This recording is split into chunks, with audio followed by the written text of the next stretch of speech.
দেখতে দেখতে শেষ হলো নতুন বছরের প্রথম মাস জানুয়ারি। বিদায় মাসে হলিউডে মুক্তি পেয়েছে বেশ কিছু বিগ বাজেটের সিনেমা, যা দেখে রীতিমতো চমকে গেছে দর্শক। এবার ফেব্রুয়ারিতে বিশ্বের সবচেয়ে বড় বিনোদন ইন্ডাস্ট্রি হলিউডে মুক্তি পেতে চলছে আরও বেশ কিছু সিনেমা, যার মধ্যে রয়েছে অ্যাকশন, হরর, সাইকোলজিক্যাল থ্রিলার ও কমেডি ঘরানার প্রজেক্ট। চলতি মাসে আসন্ন আলোচিত কয়েকটি সিনেমা নিয়েই এবারের প্রতিবেদন। টনি মার্সের পরিচালনায় নির্মিত গেম অব পাওয়ার সিনেমার কাহিনী এক সাংবাদিককে ঘিরে, যিনি স্থানীয় একটি বারে অবৈধ জিনিস বিক্রির বিষয়ে তদন্ত করছেন।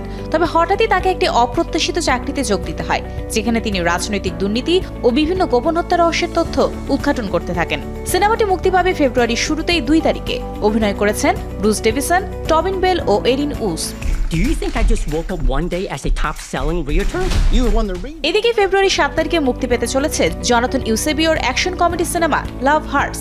এতে দেখা যাবে একজন রিয়েলটর তার অতীত জীবনে ফিরতে বাধ্য হয়, যখন তার সাবেক অপরাধ জগতের সঙ্গী একটি রহস্যময় বার্তা নিয়ে ফিরে আসে। একই সঙ্গে তার অপরাধ জগতের প্রভাবশালী বড় ভাইও তাকে খুঁজতে শুরু করে। সিনেমাটিতে অভিনয় করেছেন কে হুই কুয়ান, আরিয়ানা ডিবোস, ড্যানিয়েল উ সহ আরও অনেকে। একই দিন মুক্তি পেতে চলেছে dark horror comedy cinema Heart Eyes. Josh রুবেনের পরিচালনায় এতে দেখা যাবে বিগত কয়েক বছর ধরে হার্ট আইস কিলার ভ্যালেন্টাইন্স ডেতে আতঙ্ক সৃষ্টি করে আসছে। প্রেমিক প্রেমিকাদের অনুসরণ করে নির্মমভাবে হত্যা করছে। তাই আসন্ন ভ্যালেন্টাইন্স ডেতে এ হত্যার ব্যতিক্রম ঘটবে না বলে আতঙ্কে থাকতে দেখা যাবে স্থানীয়দের। 7 ফেব্রুয়ারি মুক্তি পেতে চলেছে অ্যান্ড্রু জনসন পরিচালিত romantic cinema when I am ready. এতে দেখা যাবে জীবনের শেষ দিনগুলোতে জীবনের অর্থ খুঁজতে রোজ ও মাইকেল এক বিপজ্জনক গ্রহাণুর হুমকির মধ্যে পড়ে যায়। তারা জানে এই গ্রহাণু পৃথিবীর সব জীবন শেষ করে দেবে, তবুও তারা দেশ জুড়ে রোড ট্রিপে বেরিয়ে পড়ে। এই সিনেমায় প্রধান চরিত্রে অভিনয় করেছেন অ্যান্ড্রু ওটেনবার্গ ও জুন শ্রেনার। এদিকে ভালোবাসা দিবসে মুক্তি পেতে চলেছে শেক্সপিয়ারের বিয়োগান্তক নাটকের উপর ভিত্তি করে নির্মিত cinema Verona's Romeo and Juliet.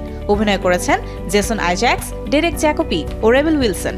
অন্যদিকে মার্ভেলের বহুল প্রতীক্ষিত cinema Captain America Brave New ওয়ার্ল্ডও মুক্তি পাচ্ছে 14 ফেব্রুয়ারি। নতুন মুখ নিয়ে নির্মিত সিনেমাটি নিয়ে দর্শকের আগ্রহ আকাশচুম্বী। প্রাথমিক ধারণা অনুযায়ী বক্স অফিসে দারুণ শুরুর অপেক্ষায় রয়েছে এটি। ইতিমধ্যে শুরু হয়েছে সিনেমাটির অগ্রিম টিকিট বুকিং। প্রত্যাশা চেয়ে যা বেশ ভালো হচ্ছে বলে জানিয়েছেন ট্রেড বিশেষজ্ঞরা। শুরুতে ধারণা করা হয়েছিল প্রথম উইকেন্ডে সিনেমাটি বক্স অফিসে 70 থেকে 85 মিলিয়ন ডলার আয় করবে, কিন্তু সিনে বিশ্লেষকরা বলছেন মুক্তির পরপরই 80 থেকে 90 মিলিয়ন মার্কিন ডলার আয় করতে যাচ্ছে সিনেমাটি। সব মিলিয়ে ফেব্রুয়ারিতে ধামাকা দেখাতে চলেছে Marvel. Mario Sen, showbiz tonight.